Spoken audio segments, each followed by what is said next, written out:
big story today. Prince Harry has won a partial victory against the Mirror Group newspapers after a High Court judge ruled his phone had been hacked to a, and I quote, modest extent. The Duke has been awarded £140,000 in damages after it was also revealed that he was seeking £440,000, so he didn't get what he originally claimed. Responding to the decision, a Mirror Group spokesman said, "We welcome today's judgment that gives the business the necessary clarity to move forward from events that took place many years ago. Where historical wrongdoing took place, we apologise unreservedly, have taken full responsibility and paid appropriate compensation." Well, we're still joined now by the Deputy Political Editor at The Sun, Ryan Sabey, and Peter Bleksley, former Metropolitan Police Detective. I mean, Ryan, this goes back a long time ago, during the whole hacking scandal, Prince Harry wanting to get a lot more than he did, and the decision there that, you know, there was some involvement with hacking, but to a modest level, not perhaps as, you know, rife as Harry was making it out to be. Yeah, I think Prince Harry is just hell-bent. He's got this personal crusade, a campaign that he wants to launch and to try and seek apologies or compensation from newspaper groups, and I think that's what he's doing, and he'll push it to the absolute limit that he wants to do. Obviously, this wasn't just about phone hacking. It was about illegal methods of gathering information, like phone blagging and those kind of things, and using private detectives to get phone numbers and car registrations and addresses, all of that sort of thing.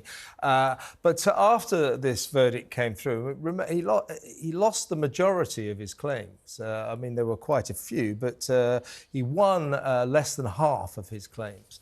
And then his lawyer, his barrister, David Sherborne, came outside the court and read a long statement from Harry in which he mentioned various, he talked about editors of the Daily Mirror who should be brought to justice and all this sort of thing. But he said, I hope this is reflected in the Mirror Group's share price. Well, in fairness to the Mirror Group, none of the editors he's talking about, none of the senior executives he's talking about, even I would suggest hardly any of the reporters he's talking about work at the Mirror Group anymore. Is it wise for him to call for people to lower the share price of this company in this respect? It does seem a strange tactic, but he is, as I say, he's got this crusade and this campaign, and he feels like he wants to get his own back, and partly because of that is because of what happened to his mother.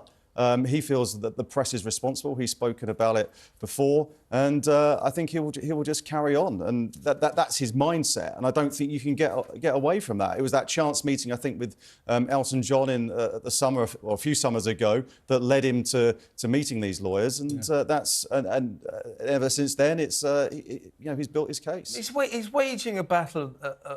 He's been wronged here. He made too many claims, clearly.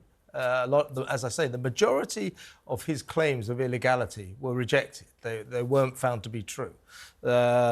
Slightly less than half were found to be true. But this war that he's waging against the media, I think in his own mind he thinks he can win it. He can't, can he? The media is strong, but he will just feel that there will be a partial victory is almost good enough for him. He just wants to prove the point, and then he'll move on to his next case. He's not going to overall win that battle, but I'm sure he will take great heart from what's happened today.